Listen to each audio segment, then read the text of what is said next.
fresh baked bread, piled with extra lean, juicy ham. Oven-roasted turkey breast, topped with the classic taste of... Pardon me, would you have any Grey Poupon? But of course. Introducing Subway's new Turkey and Ham Dijon. Turkey, ham, and the great taste of Grey Poupon mustard, now for a limited time on your choice of rolls. At Subway, the place where fresh is the taste. One of the ways Ryder makes your move easier is by renting trucks with automatic transmission. Because moving doesn't have to be an uphill battle. Ryder, we're there when you need us. And now back to your regularly scheduled program. Original video game music. I mean, it's not like they tried to modernize it with like some retarded rap or something. With the Mario Brothers and plumbing's a game. You know, I gotta learn to keep my fucking mouth shut. So the show actually starts off with a live action portion with Danny Wells as Luigi and professional wrestler Captain Lou Albano as Mario. Okay, that's kind of cool. They would often get incredible guest stars on, like Dracula, Inspector Gadget, and even Elvis. Wow, they managed to get Elvis. They mostly sat around telling lame jokes, hoping the kids don't know how to comprehend humor yet. You must be Mario. You must be Luigi. You must be kidding. This place is a dump. And if you think that piece of horrible puked up writing is bad, wait till you see the cartoon! The animated portion stars your essential characters, Mario, Luigi, Princess Toadstool, and Toad. You know, the little bastard who always said our princess is in another castle. I wonder if he's as annoying in the show as he is in the game. Hey, Papa! Did anyone ever tell you were ugly? Nope. He's far more annoying. I mean, they really couldn't find another voice for this guy? It sounds like Jay Leno's mentally deficient cousin. Hey, man! I'm the fantastic fungus! What a shitload of shroom. Give them some credit, though. They actually did get a woman to do the princess's voice, instead of whoever the hell they got to do in the games.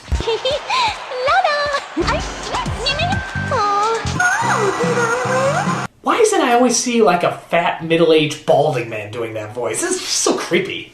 While we're on the subject, is it me, or does Luigi sound an awful lot like George Carlin on this show? I know I'm gonna regret this. Okay. Miserable manicotti. Now say the 7 words you can't say on TV. Shit, piss, fuck, cunt, cocksucker, motherfucker, tits, fart, turd, and twat. And then, of course, there's Bowser, who they always call King Koopa for some reason. I never got that. Why don't they just call him Bowser? Or even the artist formerly known as Bowser? Just something. I'm used to calling him Bowser. So anyway, you're probably wondering, what's the story of the show? Boy, is that the million-dollar question. I say that because the story keeps changing. It's never the same scenario. Sometimes they're in the jungle, sometimes they're in the future, sometimes they're in space. The fact is, they didn't have any original ideas of their own, so they just decided to rip off everybody else. So you get really lame titles like Toad Warrior, Star Koopa, and Raiders of the Lost Mushroom. Ha! And in every episode, Koopa would be different. In one, he's a punk leader, and another, he's a robot, and this one, I don't know what the hell he is. Vibrator, maybe? I don't know. All these characters are totally flat and have no personality, but trust me when I say that's not the worst part. Like, let's talk about the setting. In the game, everything takes place in the Mushroom Kingdom. Here, good God, I can't even tell you how ridiculous these settings are. They live in idiotic worlds like Spyland, or Jungle Land, or Roboland, or even stinking Car Land. They have a Car Land! You can't just add the word land to something and expect it to be a fully developed 3-dimensional world. Like, hey, I got an idea, let's all go to Potland! And after that, maybe we can spend time in Table Tennis Land. Or how about we drop by that British guy who always seems to be in everything but you never really take the time to figure out what his name is land. It doesn't work! So, okay, there's nothing wrong with a little satire as long as it's written well, but I actually think they went out of their way to make sure this was written badly. This humor is so lame it predates half the dinosaurs they're fighting in this show. I mean, listen to some of this dialogue. Holy macaroni. May the pasta be with you. Not on your lasagna loving life. So long, spaghetti suckers. I'm gonna make linguine out of you. Try it, meatball. Calamitous calamari. Pasta jokes! Nothing but fucking pasta jokes! Why? Because they're Italian? Yeah, that's not stereotypical at all. Speaking of pasta, where's that lunch you promised? Hey, because we're Italian, all we know about is lasagna and comedically large mustaches. And meet the ball. We'll return after these messages.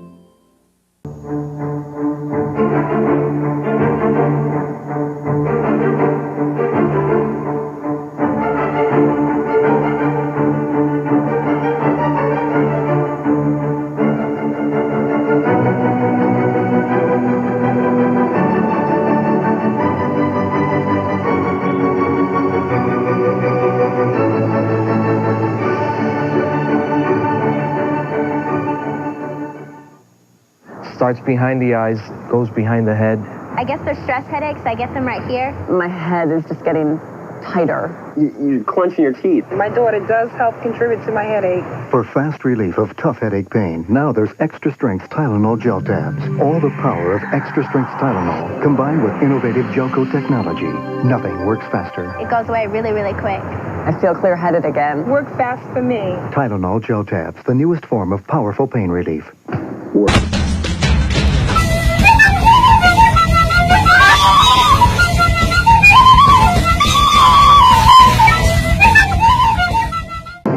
Presenting Bandit. Pound for pound, he uses more energy than most dogs, twice his size. That's why we make Mighty Dog. It has the perfect balance of nutrients he needs. It makes your dog a Mighty Dog. At your local True Value, finding someone to help you isn't a problem. Something that just can't be said of those enormous hardware warehouses. Find them, boys! This month at True Value, a twin pack of Red Devil Lifetime caulk is just $1.99, and our True Test True Seal waterproofing is just $4.98 a gallon. True Value. Help is just around the corner. So if pasta puns isn't your cup of ragu, don't worry, there's plenty of other stuff that doesn't make sense. Like the animation. This stuff makes Hanna-Barbera look like Hayao Miyazaki. I mean, the original video games have better animation than this. Half the time it doesn't even add up. Like, look at this scene where they throw a bomb at this guy. He's so afraid that he actually jumps off with the bomb. Why? Was he a kamikaze Koopa? I mean, it makes no sense. Here's another great scene. See if you can spot the flaw here. How much longer until my birdo raid destroys the space mushrooms planet? 16 minutes and count. What? You said 16 minutes literally as the clock is showing 4 minutes and 25 seconds. What the hell? Are they even trying? But here's my favorite. They come across a character called Indiana Joe. Get it? They remove the N and the S and it becomes a totally different name. Genius satire. So he comes in with the hat and the whip and everything, but look, they forgot to animate his face. How cheap are these bastards? They couldn't even animate facial features? And they never explain why. You're just supposed to accept the fact that he looks like that. No questions asked. How hard can it be to put a face on a person? Anyone can do it. I can do it. Watch. Give me a face, you fucking bungholes! But wait, it gets even more chaotic. Just watch a few of these scenes and see if you can make a lick of sense out of them. That was more fun than getting flushed down a sewer. Okay, I don't want to know what you do Friday nights. Why was the snake shooting bullets? Come on, princess. Is he flying a garbage can? We don't have anything he wants. Yes, we do. A tanker full of spaghetti sauce. I don't know what's going on. I'm so confused. Why does he want a tanker of spaghetti sauce? Why would anyone want a tanker of spaghetti sauce? It's spaghetti. It's not a valuable resource. That's it. I'm done. I can't take it. This show makes no sense. Show me something else. I don't care. Just anything. Anything that has nothing to do with this. Except that. Except that. Ah, yes, I almost forgot. Every Friday, the Super Show would replace the Mario cartoon with a Legend of Zelda cartoon. And even though it wasn't as bad as the Mario stuff, it was still pretty damn wretched. I mean, you watch the opening, it looks cool, it looks big and epic, until... Nice job, hero! Hey, excuse me, princess! Really? Excuse me, princess? That's the best 80s sitcom catchphrase that you could come up with? Well, if we're gonna go this route, why not exploit the shit out of it? I mean, there's plenty of other phrases you could have used, like, "What you talking about, Zelda?" Or maybe a more obscure, "To the moon, your highness!" Or how about the always classic, always endearing, "Da no, my princess honey pants!" I mean, just if you want to make it more subtle. For all its problems, Zelda does at least have a grounded story. Zelda and Link are guarding the Triforce of Wisdom while the evil wizard Ganon is constantly trying to steal it from them, trying to combine it with the Triforce of Power. Whoever gets both Triforces will rule the kingdom of Hyrule forever. Now this is an adventure I can get behind. Exciting stories, gripping action, and tough, nail-biting dilemmas that'll keep you on the edge of your seat. Like... The crew building my father's water park was attacked by monsters. You got any ideas? Who gave up my Nintendo games? Who? It's funny because with Mario, you never knew what to expect. With Zelda, you always knew what you were gonna get. For example, Link always tries to get to first base with Zelda. Ta-da! Kiss me, kiss me, kiss me, kiss me, kiss me. Jesus, he's more horny than Pepe Le Pew. Whether I'm awake or asleep, you're the girl of my dreams. That's the sappiest line I've ever heard. That's nothing. Wait till you hear my pasta-related humor. Ganon always sits and plots like Skeletor's drunken mother-in-law. I want those pieces of the Triforce. Sweet. Why works? Okay, what's up with the teleporting? Link and Zelda. Is that really necessary? Why? What is the point? Knock it off! Does he have ATD, attention teleportation disorder? And of course, Link always says, "Excuse me, princess." Why? Because Zelda and Link are always bickering. I was sleepwalking. Sleepwalking? Stop sitting down on the job. Thanks, heaps. I guess you'll have to do. Why me? Will you stop doing that? Now what? Good boy. When did this turn to the mad about you of fantasies? Ugh, you're all dirty. Aw, come on, princess. The Adventures of Zelda. Action, adventure, swords, and flame, and trying to figure out who left the toilet seat up the other night. We'll return after these messages. Now the Martin Short press conference continues. Yes!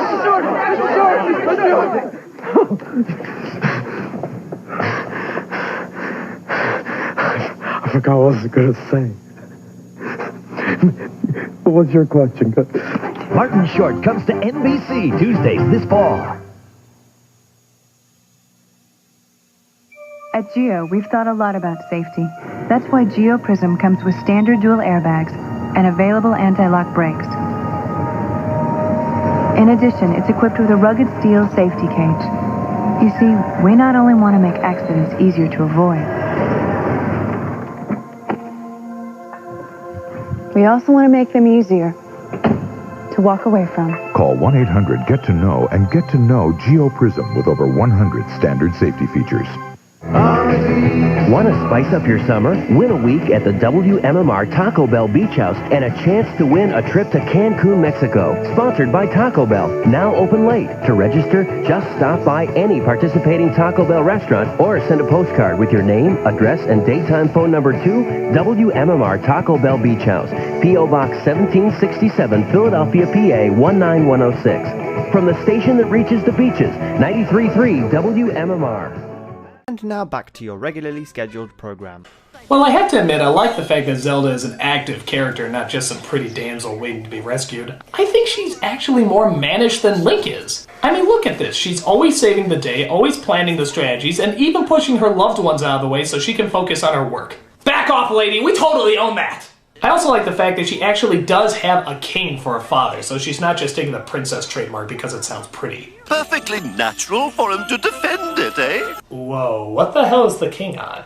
Look at his eyes, listen to his voice. I think I know why they call this land Hyrule, because it's always ruled by a high king! Well, excuse me, princess. It's interesting because Link is often considered one of the key and essential video game fantasy heroes. But here he's a wisecracking jackass, kind of like a medieval Wheeler from Captain Planet. I'm some sort of cut-rate superhero. You called for a hero, princess? What's that supposed to mean? Well, excuse me, princess. I'm just gonna keep saying this till somebody makes a t-shirt out of it. So most of the time they just go to Ganon's fortress at Castle Grayskull, where they try to steal his Triforce away, while Ganon often goes to their castle to try to steal their Triforce away. 2 zaps! One more in your history, Ganon. I know, I read it in the instruction book! Speaking of which, wasn't there originally 3 Triforces? I mean, that's why it's called the Triforce, right? Because there's 3 of them. They come together as one. So where's the other one if it's not here? Is it lost in the mystical, enchanted realms of East Orange, New Jersey? Or maybe in the outer regions of fantasy and reality known as Disney's Magic Kingdom? Or maybe it's in Potland, I don't know, I guess it doesn't matter.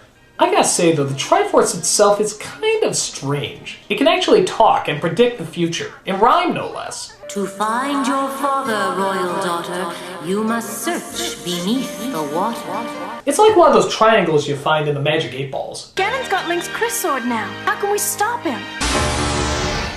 Oh, dude, the Triforce is not a balloon. Show some respect. Well, excuse Princess. And you shut the hell up, you metrosexual wannabe! I think if I had to pick one of my favorite episodes, one of them would have to be the water park adventure. Because it makes no sense. You have all these demons and creatures that you could be fighting, and what's the biggest problem? My royal water park should be completed soon. Bullshit!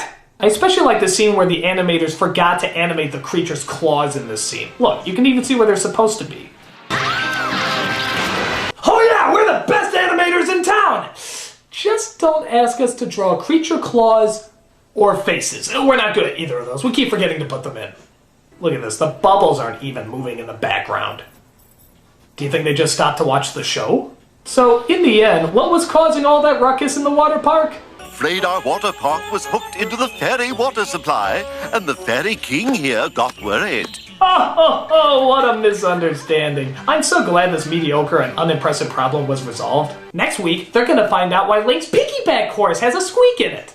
I think the other episode I like is the one where Link's soul is removed from his body. So he has to tell Zelda how to defend herself and use his weapons, which of course makes no sense. She's the one who's doing all the work to begin with. Why does she suddenly need instruction? You swing that sword like a girl. You know, the whole role reversal gag doesn't really work if you already reversed the roles to begin with.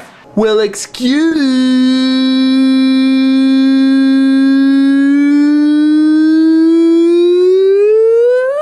me, princess. So even with his soul removed from his body and on the brink of eternal slumber, do you think that gets any respect from our highness? Say, I wonder why you're the only one that can see me. Just my bad luck, I guess. You know what? Why? Why do you hate me so much? Is defending all of humanity just not good enough for you, you royal piece of cock tease? I want to split you in half with my laser sword, you no good sack of bitch! Fuck you! Well, excuse me, princess. Or you could just go with that. Either way, the cartoon blows. Especially because the Zelda games have gotten a big reputation recently, becoming kind of like the Lord of the Rings of video games. So people really seem to take it seriously and really hate this cartoon in particular. And who could blame them? Everything about this show is half-assed, cheesy, and just downright lazy. Not that we expected exactly high art, but we did in fact expect something. And instead got one hell of a silly, thoroughly unenjoyable series. Hell, just watching someone play the games is actually more exciting than watching this fully animated bullcrap. Now, to be fair, I do think this show was probably intended for much younger kids in mind, but that's no excuse. Just because something is intended for younger kids doesn't give you the right not to try. If you're really good at something, you can make anything entertaining and anything plausible, no matter how absurd. I'm the Nostalgia Critic. Now, if you'll excuse me, my never-ending search for Potland continues.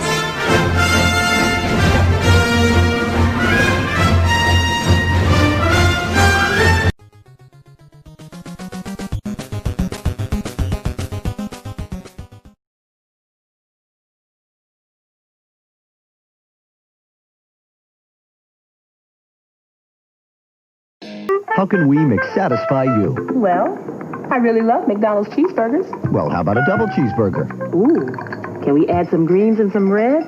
Fresh lettuce and tomatoes? You got it. It's called the Daily Double. Must be double the price. Nope, just 99 cents. Are you kidding? Just 99 cents.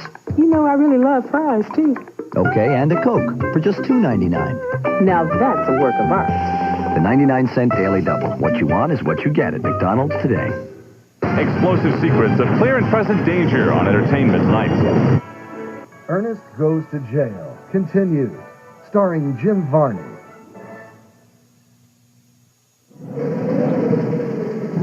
Blindfold, monsieur? No. Cigarette? No. What do you want on your tombstone? Pepperoni and cheese. Tombstone pizza, Pierre! What do you want on your tombstone?